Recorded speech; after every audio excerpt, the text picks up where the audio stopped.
Alright then, hello, I'm Aquilia, and I'm going to be teaching you all about EWAR and the many useful ways in which it's just great.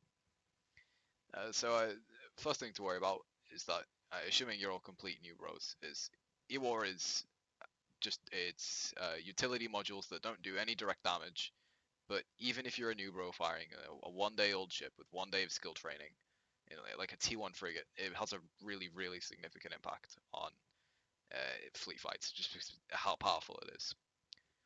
So overall, there are quite a lot of types of E-War, but we'll be focusing on the four main ones, which are target painting, sensor dampening, weapon disruption, and energy.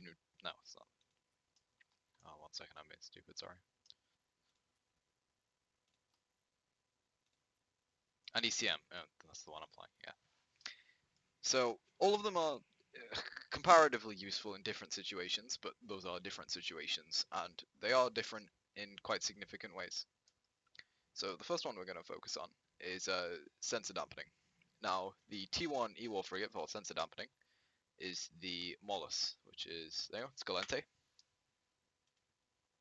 So if you want to open that link up and look in the traits, you notice it's got 7.5% bonuses to remote sensor dampener uh, strength.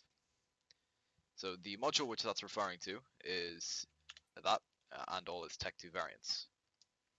So if you want to look in the attributes window of the remote sensor dampener, it's a bit complicated, but the first thing you notice is that it has a maximum targeting range bonus of minus 13.7% and a scan resolution bonus of minus 13.7%. Now, of course, those bonuses will be a lot higher when they're used with the Molus hull because it's got a bonus attached to the Galente frigate skill. So those bonuses become quite a bit more powerful when they're put on the right ship. So even better than that, with most E-War modules, you can script them. Now, a script is essentially kind of like a piece of ammo for a normal weapon, but it doesn't get used up, and you only need one of them. And in this case, what it does is allows you to focus on one aspect of the remote sensor dampener. So if you look at the information of these scripts, you'll see that they have a 100% penalty to the attribute which they do not affect, and a 100% bonus to the one that they do affect, which essentially means you double one attribute at the expense of losing all of another. So in this case, the two things which the remote sensor dampener affects are scan resolution, and if you look in the fitting window on the uh, bottom right under targeting, you'll see that the scan resolution of frigates is generally quite high. For example, on my Griffin, it's 625 millimeters. So scan resolution is essentially one of the factors which is taken into account into how fast you can lock up an enemy target. So the other factor that's taken into account, of course, the signature radius of the ship. Bigger ships, easier to lock, and if you have a higher scan resolution, you'll lock quicker as well. The main use of the scan resolution dampening script within fleets, you'll find, is probably to dampen logistic ships, which are things such as Guardians, Zarmads, Basilisks, Ospreys, and Scimitars.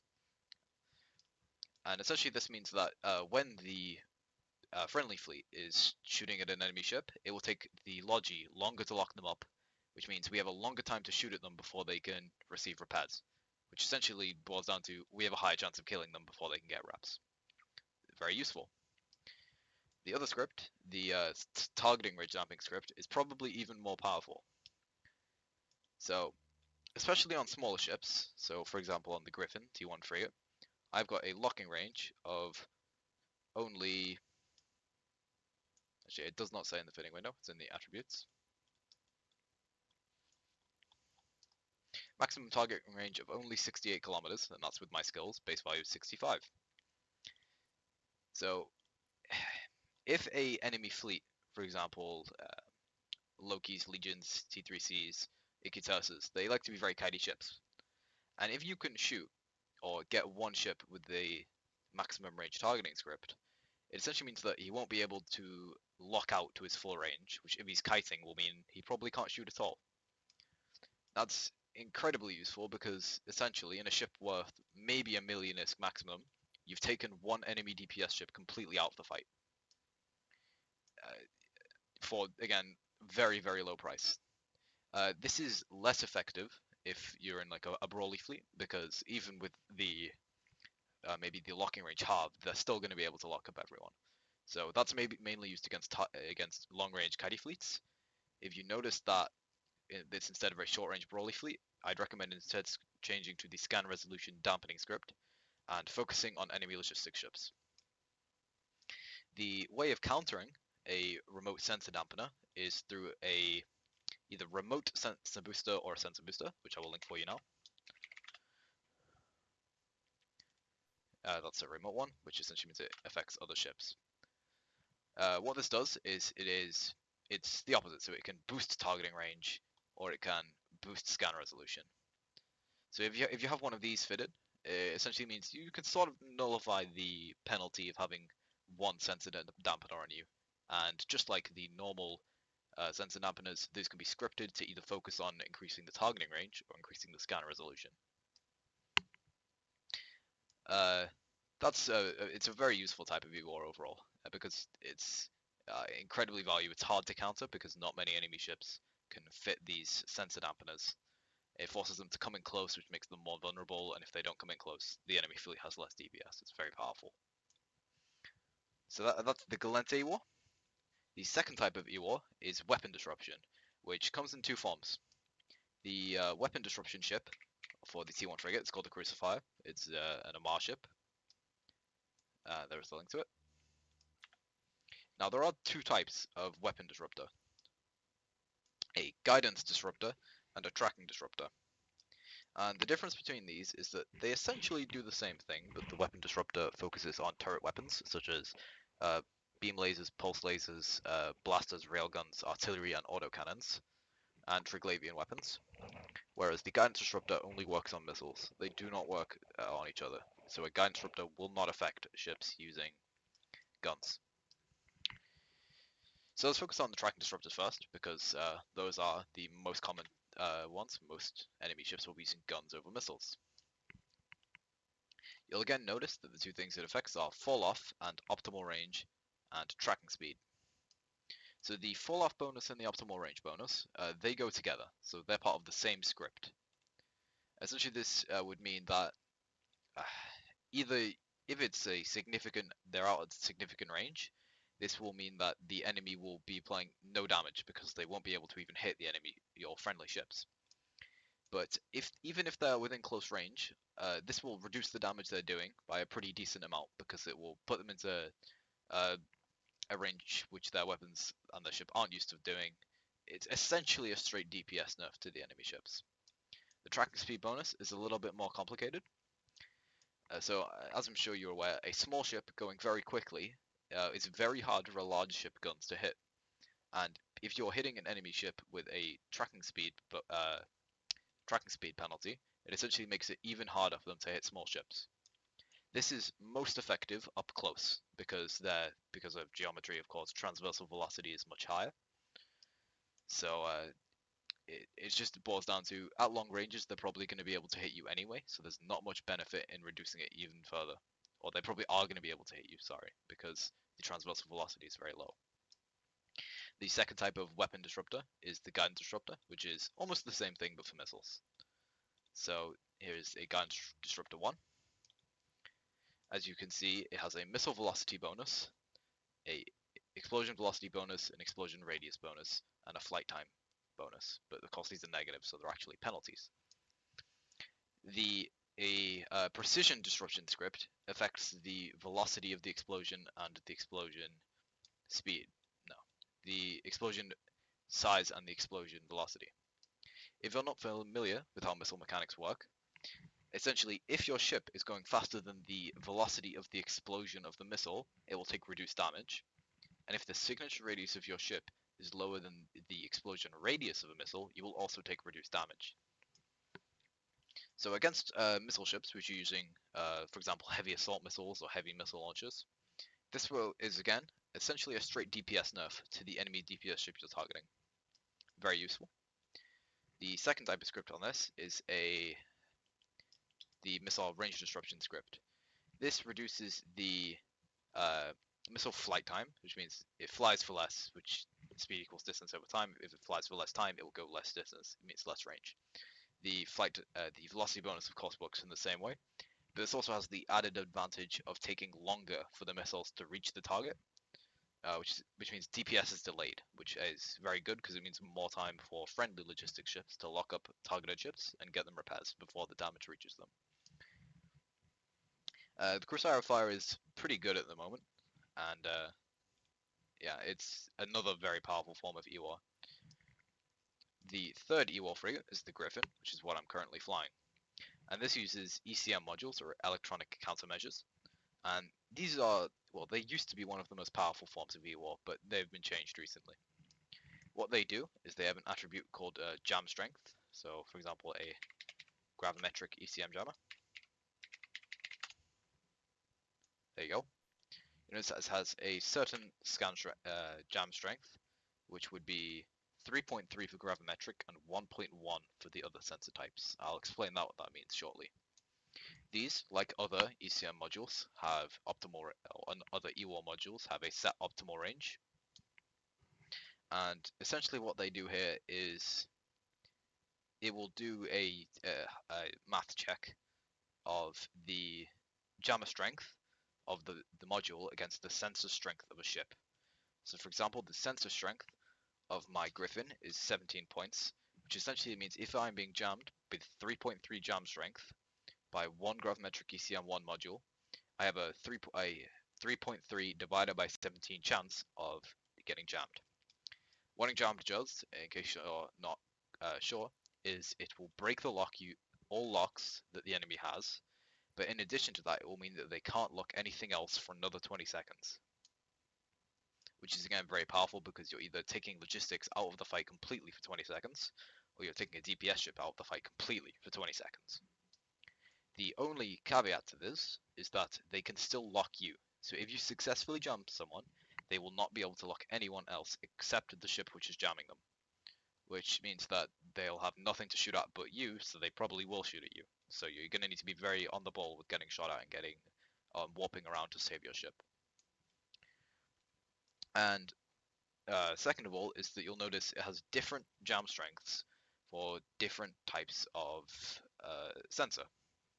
So you'll notice there's radar, magnetometric, gravimetric, and LiDAR. The way this works is that each race of ship has a sensor type. So for example, radar, it's got yellow. The background of a Mars ship's icons are yellow, which means that our Mars ships use radar. Magnetometric is green. Galente ships have green in the backgrounds, so Galente ships use magnetometric. Gravimetric is blue. Caldari ships are blue, so they use gravimetric. And then LiDAR is red. Minmatar ships have red backgrounds. Again, this also works for pirate ships. Even though they don't have one of the main factions, the color of the background of the ship is an easy way to check which type of sensor they use. The other caveat to this, of course, is that there are 5 types of jammer. There's the racial specific jammers, which have very low jam strength on 3 of the sensor types, but very high on 1. This will be useful if you know beforehand which type of ship that the enemy fleet is bringing. So, for example, if you know that the enemy is bringing a Tengu fleet, you'll want to refit your Griffin to just gravimetric ECM modules, because those will be the most effective against Tengus. The other type is a multispectral ECM, which has a lower jam strength, but it will work equally against all types of sensors. This is very useful if you have no clue what the enemy fleet is bringing, or if the enemy fleet is a kitchen sink fleet with a wide variety of ships and no specific doctrine. So you'll probably be able to jam one thing, or you'll be able to jam something, because you just can't prepare for that. There is a 5th type of jammer, but it's not used very often. It's called a burst jammer. This is essentially a area of effect version of the ECM jammer, but you shouldn't use these because A, it can jam friendlies as well, which can be more hindrance than the benefit it causes, and B, it's not actually a jam, it just breaks the lock. So for example, with the normal ECM modules, the targeted ones, it will break their locks and they won't be able to lock for another 20 seconds. The burst jammers just break the lock, so they're not as good for this reason. The final type of E-War is target painters, and this is used by the Minmatar E-War frigate, which is called the Vigil. Target painters are a bit unique in that they're the only one which isn't sort of specialized for countering different types of ship. It's a target painter is a target painter no matter what. What a target painter does is it increases the signature radius of an enemy ship. So by about 28% for unbonused, it's a lot more powerful when put on the Vigil, as said previously, because they have bonuses tied to the Minmatar frigate skill. The benefit of increasing the signature radius is that for some missiles, for some weapon types like missiles or bombs, the higher the signature radius of the ship, the more damage they'll take, because as explained earlier, if the signature radius is lower than the explosion radius, they'll take reduced damage. If you manage to increase the signature radius, they'll take the full damage of a hit, which essentially boils down to a straight DPS buff against enemy ships hit by target painters. It also benefits ships, benefits you even if you're not using missiles, because of course, if a ship is larger, it is quicker to lock, so friendly DPS ships, which probably have lower scan resolutions than our little frigates, they'll be able to lock them off much quicker, which is useful in applying DPS quickly before Logi can reach them. And of course, it makes them easier to hit because they're just bigger targets, which is again a sort of a straight DPS buff. There are a couple of secondary types of E-War as well, but the T1 E-War frigates don't have bonuses for them. These are commonly called E-War, but you won't be using them when you're on E-War frigates, so I'll go over them briefly. They are Warp Disruption, which is stopping people warping, Stasis Webifying, which is to slow down their sub-warp speed, Energy Neutralizing, which is to remove the energy from their capacitor. Those E-War frigates do not have bonuses for those ships, so you really don't need to worry about those. They also have very short range compared to the other E-War types, which is a hindrance at the long ranges you generally want to be using these E-War frigates at.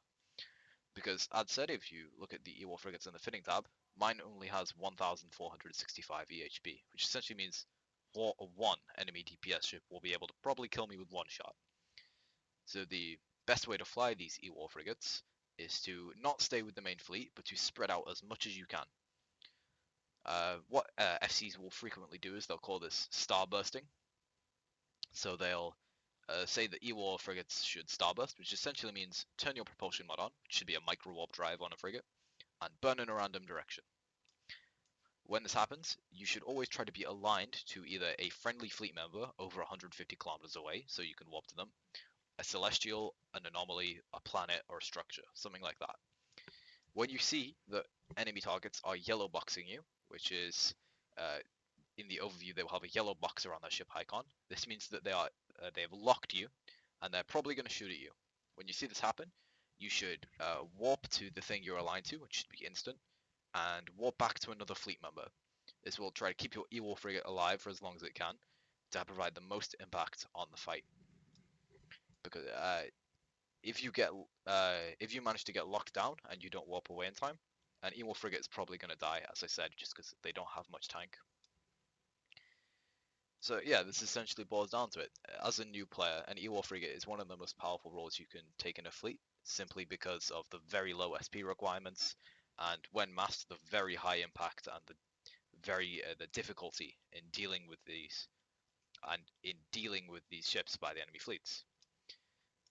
Does anyone have any questions about E-War at all before I finish the class? All good, thank you very much. Okay. That's it, guys, unless anyone has any final questions they're typing out in fleet chat.